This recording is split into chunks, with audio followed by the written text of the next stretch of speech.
Good evening, you're watching Left, Right and Centre with me, Sanket Upadhyay. Now, amid all the political activity that took place today, and we are going to talk about it later, of the by-poll election results where it was a no-surprise election result. Each party was able to retain what it claimed to be its stronghold. There was another thing that happened in poll-bound Himachal Pradesh. The Bharatiya Janata Party released its manifesto for the state. Now, BJP's poll promises for Himachal, what are they? Let's quickly tell you. The manifesto has been released. Uniform civil code if we are voted to power. Now, this is a state where the Muslim population is less than 2%. Beg your pardon, it's slightly above 2%, 2.2 to be precise. Less than 2.5%. 8 lakh job opportunities in 5 years. That's a vada, that's a promise that is being made. Survey of the Waqf properties along the lines of what Uttar Pradesh is doing. 33% reservation in government jobs for women. And now for that important point. Girls will be given 51,000 rupees for weddings against 21,000 now. Cycles for school girls, scooty on entry into colleges. GST on packaging of apples to be cut to 12% from 18%. 900 crore corpus to promote startups in the state. 12,000 crores to develop infrastructure around religious sites. 5 new medical colleges. These are the promises that have been made. But you know, the big question that one would ask is, why is the BJP now suddenly interested in offering scooty and in turn entering into some sort of a U-turn on rewri? What has happened in Himachal is that 18 BJP leaders have gone independent. 12 of these 18 are sitting MLAs who've been denied tickets and they have rebelled against their party. 5 ex-MLAs have turned independent. Anurag Thakur's own father, PK Dhumal, was denied a ticket, and many BJP leaders are seen crying in public after being denied these tickets. It's also being believed that there is pressure after Congress announced popular measures in campaign.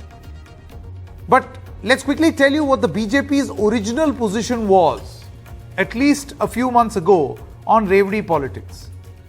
Prime Minister Modi in Madhya Pradesh in October 2022, that is this year in October, he said taxpayers pained when their money is used for rewri politics.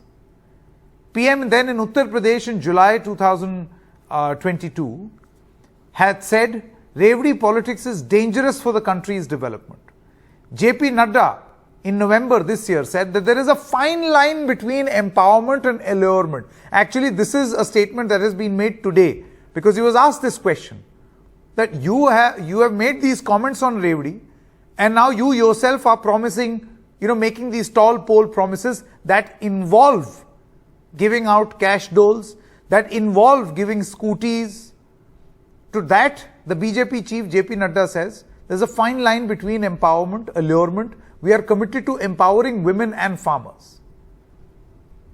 Now, UP BJP leader Ashwini Kumar had petitioned in the Supreme Court in January this year, where he said, cancel the recognition of parties promising freebies to voters.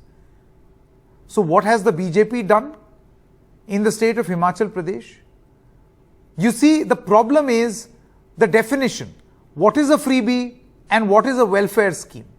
Akhilesh Yadav in January said, free laptops for the UP students. He had promised free electricity also in the run-up to the UP elections. Amit Shah in February this year said free gas cylinders to UP's households.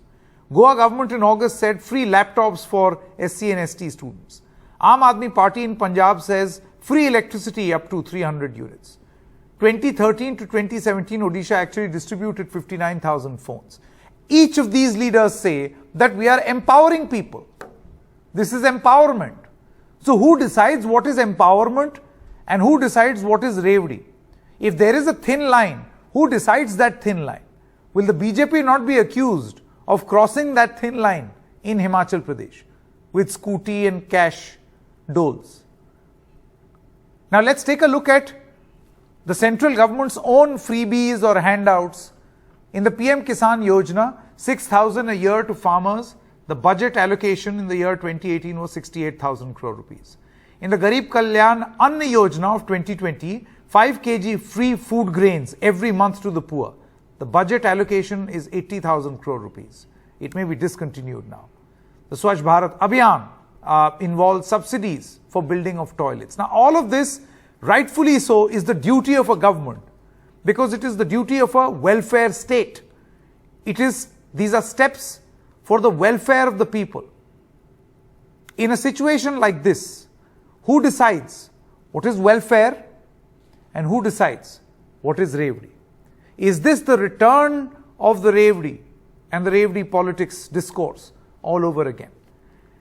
Let's quickly introduce our guest. Gaurav Pandey is a spokesperson of the Congress party. We also have Akshay Marathe, spokesperson of the Aam Aadmi party. In just a short moment, we'll have Ranbir Singh Pathania, spokesperson of the BJP, also joining us. Gaurav Pandey, how would you respond to this U-turn of sorts by the BJP in Himachal Pradesh, where they say that one should be against rewri politics, whereas their manifesto has a lot of things that may qualify politically as exactly that? Well, Sanket, there is no surprise that the BJP keeps on making U-turns as per their convenience and, as they move from one state to another and one election to another. But yes, as you rightly said, that what is rewri and what is welfare is also open for interpretation, and there should be and there is going to be debate on times to come on this. But yes, I'll tell you right now what rewri is. When you just mentioned that during UP elections earlier this year, Amit Shah said in Uttar Pradesh that we are going to give you free cylinders. That is rewri, because one is that it is not possible to give free cylinders at all to the entire population of the state. That's one.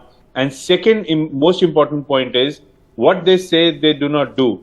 It's going to be, it's been around 10 months since the UP elections, since they formed the government again in Uttar Pradesh, and not even one person has received a free cylinder over there in Uttar Pradesh. And in fact, the prices of cylinders have only increased all these months. So this is exactly rewri, wherein you are just trying to, you're just deceiving the people. Right, you are offering something and you're not delivering. That is rewri. But yes, as we all know, it is in the DNA of the BJP and the RSS to try and fool the people and to keep making U-turns. Okay, Mr. Pathania, before you respond, Akshay Marathe, what is your view on these promises that have been made by the BJP? By the way, similar promises have been made by all political parties, including the Aam Aadmi party in Gujarat also. The Congress has also released its vachan or promise in the context of Gujarat. So have you. So how would you respond to this whole rewri debate vis-a-vis the BJP's manifesto? I see this debate in two dimensions. The first dimension is what is the political party promising, and the second dimension is what is it actually delivering. So if you actually separate these two, let's look at the track record of all of these parties, right?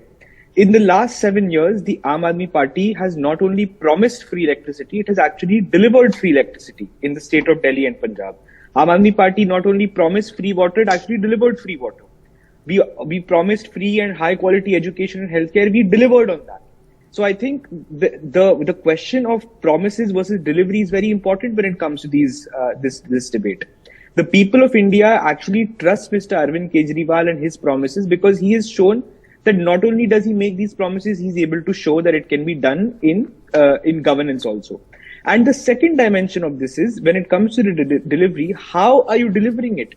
Are you running the state bankrupt while delivering it? We have seen that in Punjab, before the Aam Aadmi party came to power, many different free services were given by the state government and the state was run bankrupt entirely. As soon as the Aam Aadmi party has come to power, we gave free electricity, but we have also begun to improve the finances of the state of Punjab. We have increased the GST collections, we have reduced corruption and increased revenue collection. So I think you have to look at it in both dimensions.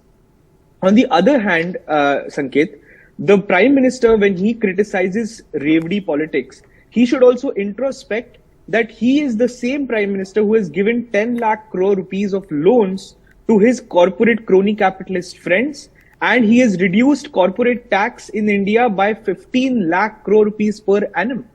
Now, this is the reality of this Rewri debate, that you have hypocrisy from the BJP and the Congress, that they don't deliver what they promise, and on the other hand, they actually give freebies to their corporate friends. So it is only and only Arvind Kejriwal and Aam Aadmi Party who is saying that we want to empower people with the taxpayers' money, and we are saying it without any kind of apologetic approach. We are saying it very openly. This money belongs to the people of India. They pay taxes, and we will return that money. Pathania, I want to come to you now. You've heard the Congress, you've heard the Aam Aadmi Party. They say whatever happened to your Rewri promise in the Himachal manifesto, what has gone wrong? All the tall claims that were made by the BJP. You've moved the Supreme Court also.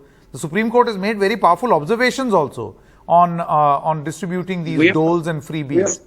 And yet your manifesto, 3 free cylinders, girls to be given 51,000 rupees for wedding against 21,000, cycles for schoolgirls, scooty on entry into colleges. You call it empowerment, but when opposition leaders promise the same, that is Rewri.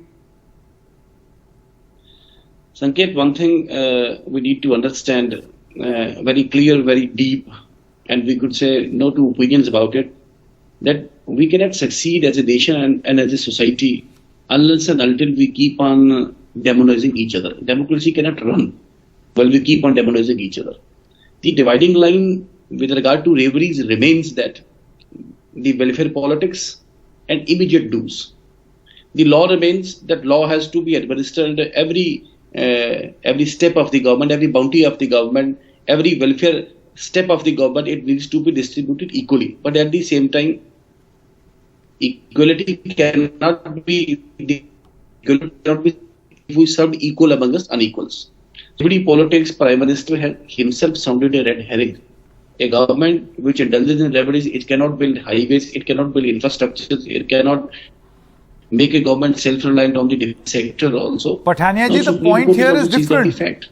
When all of these announcements were made in their manifestos and steps taken by opposition parties, the BJP called it Rewri. You said that this is a burden on the exchequer. Now your own manifesto in Himachal Pradesh is talking about the same. Is this to do with the fact that your Himachal unit is absolutely faction-ridden? 18 tall leaders of the Himachal unit of the BJP have rebelled. This includes upwards of 10 sitting MLAs whose tickets were cancelled. Yes. And this is a prestige battle. It's the home state of your national president. Already president. Sanket, we could say it's a usual form of which is seen that when a ticket of a person is snapped off, there might be certain sweeping counts on it. So rebellions and floor crossovers, they are, one shouldn't be surprised by it. In election season, one should be expecting all these things. So that's not the case. The point, you have started it on debate, I am saying that, are we heading towards another Sri Lanka? Are we heading towards another Venezuela in America, we could say? So we could not. My limited question over here to you, Mr. Pathania, was that when similar promises are made in other manifestos, the BJP says Rewri. Similar promises have been made in your manifesto. Mr. JP Nadda says very fine line, thin line, and this is actually empowerment. Then other political parties, don't you think, Mr. Pandhi, a better thing to do will be to sit down and define what is Rewri and what is welfare? Let's start with the definition. Sanket, there is no harm in having this debate to define, what is welfare and what is Rewri. And as I said, that it is bound to happen as we move ahead in times to come. But India, at the end of the day, India is a welfare state, and we have a huge population which definitely needs the support of the government. Now, it is to be seen that when one party is offering something during the election in the manifesto, it is to be seen that, and it is very easy to identify that what is being offered to lure voters for the votes, and what is being offered as a welfare, which actually the party has a policy to implement.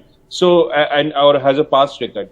So that needs to be seen, and it is for the people also it is very much required for the population, for the people to identify when a party is offering them something, that they really mean it, or they're just it's a dole. Okay, you see, this is a significant debate, and it is happening in the Supreme Court also. Yes, Mr. Marathe. And it all starts with the definition. No, the definition, like I said in my opening statement, Sanket, the definition is actually very clear. Welfare by definition means that you are actually including all of society. By definition, welfare has to empower everybody, not just a few people. And what Mr. Modi and his party, the Bharatiya Janata Party, has been doing is that it has been demonizing Aam Aadmi Party's welfare politics of offering free power, free water, free education, free healthcare. And it has actually succeeded in duplicitously offering money to its corporate friends.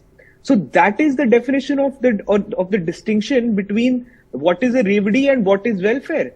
The BJP is a great example of that. The BJP practices rewri politics and criticizes welfare politics. And that is the expose that the BJP is actually now having to face of its own party. Because when it goes into elections, the people ask them, well, why are you cancelling corporate tax? Why are you giving away 10 lakh crore rupees to your crony capitalist friends? That is why the BJP is now forced to come on to Aam Aadmi Party's pitch and offer these freebies. So we actually welcome the BJP to this pitch. But the problem is that the people will not believe the BJP's promises, because the same promises were made in the last election and they never got fulfilled. You see, that is the credibility crisis of the Bharatiya Janata Party. Let them promise whatever they want. I've run out of time. This debate will continue. Mr. Pandhi, Mr. Pathania, as well as Mr. Marathe, thank you very much for joining us. And let's now shift focus to the other big story of the day. Big takeaways from the by-election results.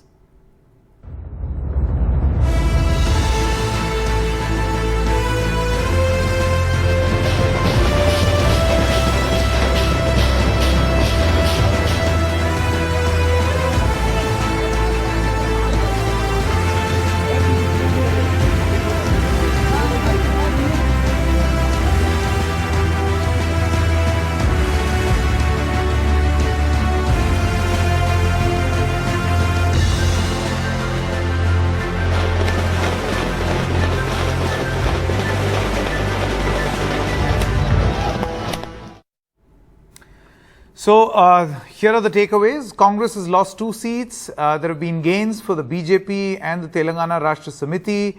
Congress lost a seat in Haryana as well as Telangana. Remember, in both these cases, these were rebels who moved to a different political party. In Haryana to the BJP and in Telangana to the TRS. In Bihar, BJP RJD is now on equal footing. In Mokama, the vote shift perhaps has taken place to AIMIM and BSP, which in Gopalganj proved to be advantage BJP. This is the Gopalganj seat where the BJP won, and in Mokama the victory went to the RJD. But none of these contests is likely to upset the math for current state governments.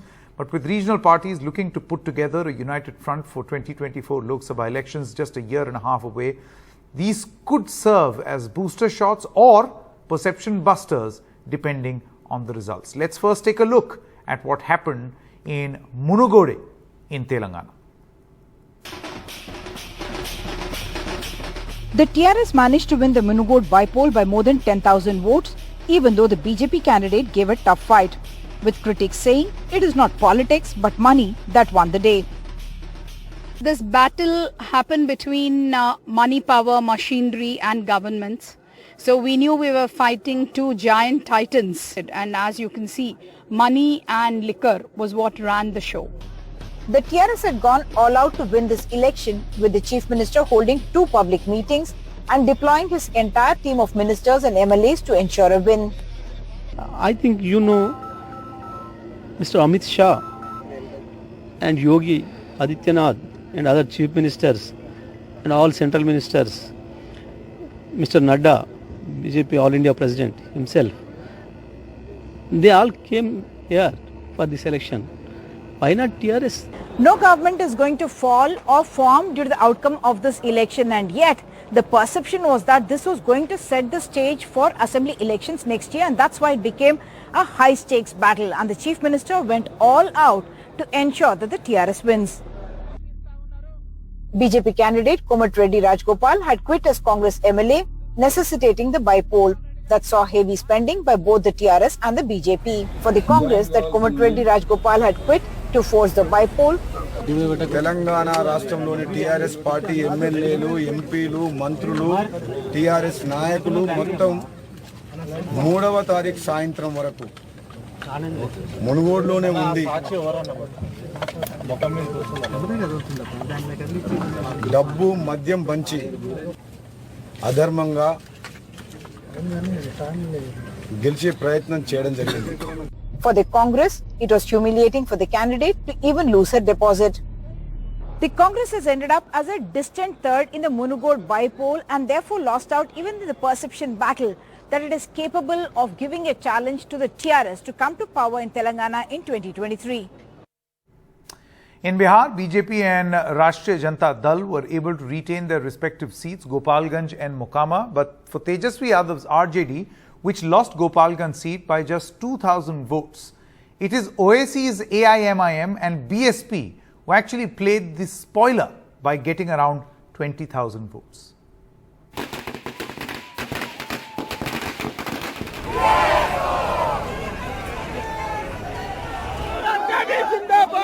RJD candidate Neelam Devi celebrating on winning the Mokama seat after her husband, 4-time MLA Anand Singh, was disqualified when he was convicted of illegal arms possession.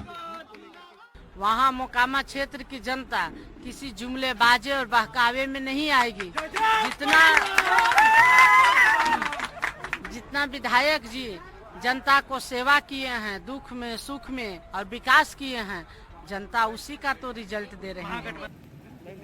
In the Gopalganj constituency, BJP candidate Kusum Devi scraped through with a narrow margin of just over 2,000 votes, defeating Tejasvi's candidate Mohan Gupta. While 20,000 core votes of the RJD, including Muslim votes, are believed to have gone to AIMIM and the BSP candidate. केवल sympathy factor होने के बावजूद भी 1700 vote से ही हमारी गोपालगंज में हार हुई है. यानी जनता जो है गोपालगंज की, जो बीजेपी का जो कोर वोटर है, वो कहीं ना कहीं से जो लोग क्लेम करते थे कि फलना जो है हमारा ही वोटर है, उस पे महागठबंधन के लोगों ने सेंध मारने का काम किया है. जदयू बीजेपी से अलग हुआ, आरजेडी के साथ गया, महागठबंधन बनाया, फिर भी गोपालगंज में भारतीय जनता पार्टी को ये लोग हरा नहीं पाए और भारतीय जनता पार्टी का कमल वहां खिला है. और ये साफ संदेश है कि जदयू राजद मिलकर भी भारतीय जनता पार्टी को नहीं हरा सकते. But while the BJP clearly needs more than just confidence in Bihar, the Nitish Tejasvi combination also needs to ensure their voters are not distracted by other candidates. With Manish Kumar in Patna, Osama Shah for NDTV. And with a margin of over 15,000 votes, BJP's candidate Bhavya Bishnoi won the Adampur bypoll, triggered after his father Kuldeep Bishnoi quit the Congress and crossed over to the BJP along with the entire Bishnoi family. With this, the Bishnois have retained their family bastion, but this has meant a loss for the Congress. As the Bishnoi scion holds on to the family's bastion in Haryana, the Congress has lost its grand old turf to the BJP in the crucial Adampur by-elections.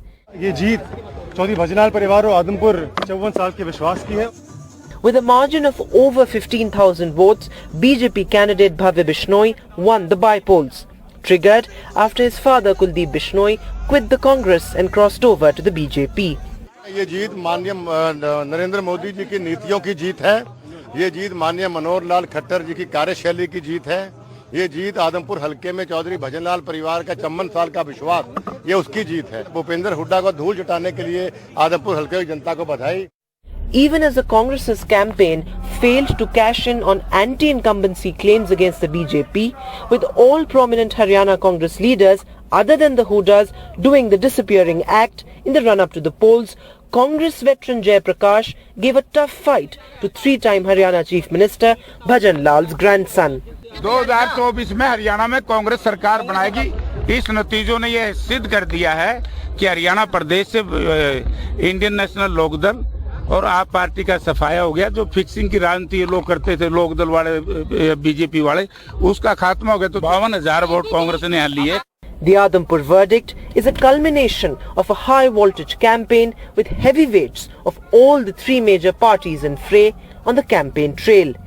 Though the Aam Aadmi Party, which was looking to enter the Haryana Assembly with the by-elections, failed to make a mark. By election है, by election में कई बार बदलाव कर पाना मुश्किल हो जाता है। 2024 में पूरे दमखम के साथ लड़ेंगे। Apart from Adampur's loyalty to a family, it was infighting in the Congress that also contributed to the victory of the BJP candidate. How this pans out in the upcoming state assembly polls and also the crucial 2024 Lok Sabha elections remains to be seen. In Hisar with camera person Prem Singh, Vedant for NDTV.